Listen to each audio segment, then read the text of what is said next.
Time travel एक ऐसी रहस्यमय चीज जिसे हम और आप हम सभी में जानने की बहुत ही ज्यादा क्यूरियोसिटी है। ठीक वैसे जैसे हमारे अर्थ पे एलियंस या एलियंस के स्पेसशिप का दिखना या फिर उसे जानना। आज करोड़ों लोगों के मन में यह सवाल है, इज टाइम ट्रेवल पॉसिबल? क्या समय यात्रा संभव है? हाँ, ये आज भी पॉसिबल है। और ये बात मैं अपने मन से नहीं बोल रहा, मैं कई प्रूफ्स और थ्योरीज को जानने के बाद आपको ये बातें बता रहा हूँ। और आज इस वीडियो में आप जानोगे ऐसे कुछ रियल इंसिडेंट्स जो कि दिखाती है कि टाइम ट्रेवल पॉसिबल है, और कुछ ऐसे साइंटिफिक थ्योरीज और एक्सप्लेनेशन जो कि हमारे महान साइंटिस्ट आइंस्टाइन और स्टीफन हॉकिंस ने दी है। नमस्कार दोस्तों, मैं रविप्रीत और आज इस वीडियो में मैं कुछ ऐसे टाइम ट्रेवल की पॉसिबिलिटीज बताने वाला हूँ जिससे आप सोच पाएंगे कि टाइम ट्रेवल पॉसिबल है या नहीं। तो बिना देरी किए चलते हैं वीडियो में। Wait, are you talking about a time machine? You know the rules of time jumps, right? Time travel, a concept that has been explored since the early 1900s. I have no idea, man. We're talking about time travel here. 1979 में एक Superman movie आया था जिसमें दिखाया गया है कि Superman अर्थ के बाहर अर्थ के चारों तरफ बहुत ही ज्यादा स्पीड में अर्थ का चक्कर लगाता है और टाइम से पीछे चला जाता है। और ऐसे कई मूवीज है जिसमें टाइम ट्रेवल को लेकर बहुत सारी चीजें दिखाई गई है, जिसमें कुछ न कुछ साइंटिफिक फैक्ट्स भी होते हैं। ऐसे में कई लोगों के मन में यह सवाल आता होगा कि क्या किसी ने टाइम ट्रेवल किया है? तो आंसर है हाँ। चलिए अब आपको कुछ ऐसे फैक्ट्स दिखाता हूँ जो कि सबूत है कि टाइम ट्रेवल किया गया है।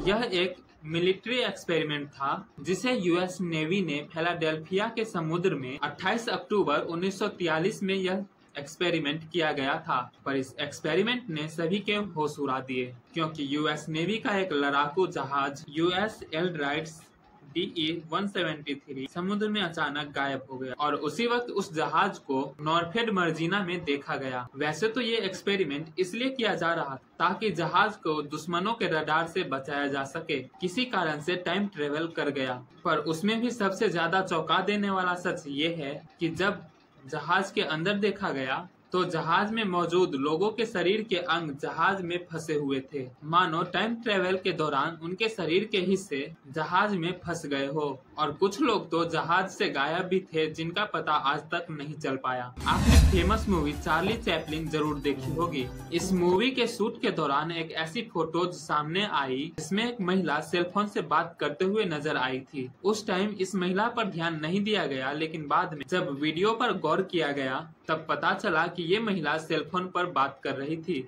लेकिन ऐसा कैसे हो सकता है, क्योंकि जब ये मूवी बन रही थी यानी 1928 में सेलफोन का आविष्कार हुआ ही नहीं था। तब इस वीडियो को बनाने वाले जॉर्ज क्लर्क ने उस महिला का पता करने के लिए उसी वीडियो को कई लोगों को दिखाया, पर इस महिला को किसी ने नहीं पहचाना। इस तस्वीर को ध्यान से देखिए, क्या कुछ अजीब आपको दिखा? तस्वीर कनाडा की वेबसाइट वर्चुअल म्यूजियम से ली गई है। इस फोटो को 1941 में कनाडा के एक ब्रिज के उद्घाटन के दौरान ली गई थी और ये फोटो एकदम ओरिजिनल है। पर इसमें दिख रहा यह शख्स बाकी आदमियों से काफी अलग लग रहा है। इसके कपड़े आज के मॉडर्न जमाने जैसे हैं, उसका हेयर स्टाइल और उसका चश्मा भी मॉडर्न लग रहा है। तो क्या ये टाइम ट्रेवल करके इतिहास में पहुंच गया था? आपको क्या लगता है? अब इन बातों को जानने और समझने के बाद ये प्रूफ होता है कि टाइम ट्रेवल पॉसिबल तो है, बट इसका एक्यूरेट तरीका हमें आज भी नहीं पता है। लेकिन इस बात पर हम अपने महान साइंटिस्ट एल्बर्ट आइंस्टाइन की भी बात सुन लेते हैं। एल्बर्ट आइंस्टाइन ने टाइम ट्रेवल को समझने के लिए थ्योरी ऑफ स्पेशल रिलेटिविटी दी, क्योंकि इससे पहले ऐसा माना जाता था कि टाइम एक कांस्टेंट चीज है जो कि हर जगह एक जैसा है, चाहे वो ब्लैक होल हो या फिर कोई और ग्रह। और इस बात को सबसे पहले न्यूटन ने बताया था कि टाइम हमेशा कांस्टेंट रहेगा और हमेशा आगे चलेगा, जैसे एक तीर जो कि कमान से छोड़ने के बाद सीधे और हमेशा आगे की ओर जाता रहेगा। बट आइंस्टाइन ने बताया कि टाइम एक रिवर की तरह है जो कि कहीं कहीं पर धीरे हो सकता है और कहीं कहीं ज्यादा तेज भी हो सकता है। ये डिपेंड करेगा स्पीड और ग्रेविटी पे। उन्होंने इसे समझने के लिए टाइम डायलेशन के बारे में बताया। टाइम डायलेशन एक ऐसा प्रोसेस जिसमें टाइम के आगे या टाइम से पीछे जाया जा सकता है। इसे अच्छे से जानने के लिए 1971 में एक एक्सपेरिमेंट कंडक्ट कराया गया जिसमें एटॉमिक क्लॉक्स का यूज किया गया था, जिसमें एक घड़ी को स्पीड से एरोप्लेन में मूव कराया जाने वाला था और एक को ऑब्जर्व करने के लिए लैब में रखा जाने वाला था। बाद में देखा गया कि जो घड़ी स्पीड से मूव की उसका टाइम स्लो हो गया एज कम्पेयर टू उस लैब वाले घड़ी से। ज्यादा नहीं, बस कुछ मिली सेकेंड्स का ही अंतर था। उस एक्सपेरिमेंट का नाम हैफले-केप्टिंग एक्सपेरिमेंट रखा गया। साइंटिफिकली इफ हम एक ऐसे रॉकेट में बैठ जाएं जिसकी स्पीड लाइट के स्पीड जैसी हो और हम 10 सालों तक आसमान में सफर करेंगे और फिर जब धरती पर वापस आएंगे तो धरती पर जो समय होगा वो 9000 साल बाद का होगा। तो टाइम ट्रेवल आज भी पॉसिबल है यदि हम फ्यूचर में जाना चाहे तो।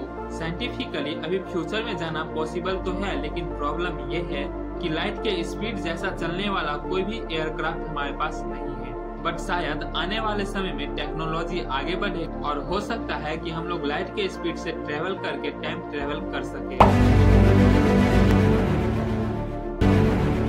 आपको जानकर हैरानी होगी कि एक जिंदा इंसान आज भी मौजूद है जो सबसे ज्यादा अभी तक टाइम ट्रेवल किया है। केनेडी पैडली एक ऐसे जिंदा व्यक्ति जिन्होंने सबसे ज्यादा टाइम ट्रेवल किया है। रसा के ये व्यक्ति जो कि 879 दिन तक स्पेस में रहे और जब ये स्पेसशिप में थे तो 25,000 किलोमीटर पर आवर की स्पीड से ट्रेवल कर रहे थे। मतलब इन्होंने 0.02 सेकेंड फ्यूचर में ट्रेवल किया है एज कम्पेयर टू अर्थ। अब मैंने बोला है कि शायद फ्यूचर में ऐसी टेक्नोलॉजी मिल जाए कि लाइट के स्पीड से हम ट्रेवल कर सके और हम फ्यूचर में ट्रेवल कर सके, पर ऐसा कब तक होगा कुछ पता नहीं। लेकिन आइंस्टाइन की एक और थ्योरी है जो कि बिना स्पीड के भी टाइम ट्रेवल को पॉसिबल करती है, ग्रेविटेशनल फोर्स के सहारे। जैसे कि स्पीड से टाइम डायलेशन होती है वैसे ही ग्रेविटेशनल फोर्स से भी टाइम डायलेशन होती है, यानी कि जितना ज्यादा ग्रेविटी होगा टाइम उतना ज्यादा स्लो हो जाएगा।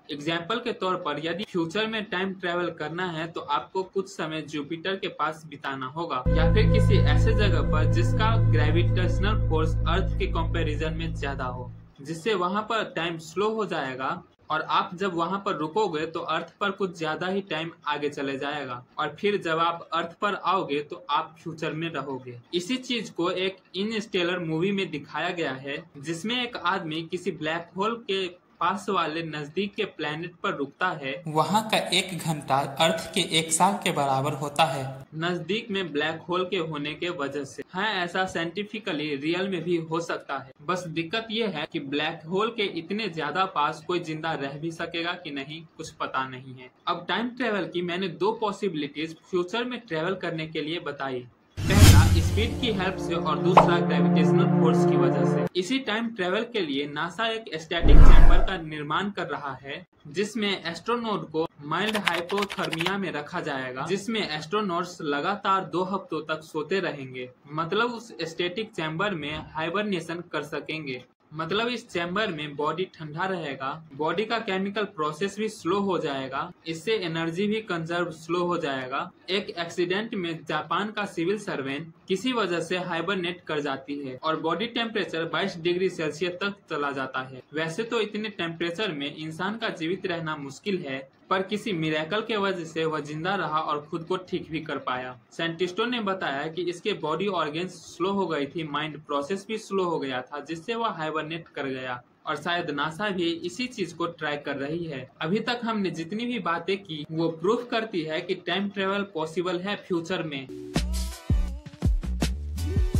पर क्या पास्ट में टाइम ट्रेवल पॉसिबल है? शायद नहीं। चलिए थोड़ा इसे डिटेल में जानते हैं। पर देखा जाए तो शायद हम पास्ट को वापस से देख सकते हैं अगर हम उस लाइट से पहले कहीं और जा सके। जैसे कि सन से जो लाइट धरती तक आती है वह 8 मिनट बाद की होती है, क्योंकि 8 मिनट का टाइम लगता है सन के लाइट को अर्थ तक आने में। मतलब 8 मिनट पहले जो सूरज डूबेगा वो हमें 8 मिनट बाद पता चलेगा। वैसे ही यदि कोई लाइट अर्थ से स्पेस की ओर ट्रेवल करे और यदि हम कहीं ऐसे ग्रह पर चले जाएं जहां वो अर्थ से निकली लाइट 2 साल बाद पहुंचेगी तो उसी चीज को हम दूसरे ग्रह पर 2 साल बाद भी देख पाएंगे। Stephen Hawking world famous physicist, इन्होंने 28 जून 2009 में एक पार्टी रखी यूनिवर्सिटी ऑफ कैम्ब्रिज में, पर उस पार्टी में कोई नहीं आया क्योंकि स्टीफन हॉकिंस ने कहा था कि ये पार्टी टाइम ट्रेवलर्स के लिए रखी गई थी। बट इससे ये पता चलता है कि पास्ट में ट्रेवल करना संभव नहीं है, बट ये पॉसिबल है कुछ हद तक अकॉर्डिंग टू आइंस्टाइन थ्योरी। आप इस वीडियो में कमेंट करना, जिसे हम किसी और वीडियो में डिस्कस करेंगे। आप कमेंट करके बताना कि इस वीडियो में मिली जानकारी आपको कैसी लगी। साथ ही सब्सक्राइब कर लेना चैनल को, क्योंकि ऐसे ही वीडियोज आपको मिलते रहेंगे। मिलते हैं किसी नेक्स्ट वीडियो में। धन्यवाद।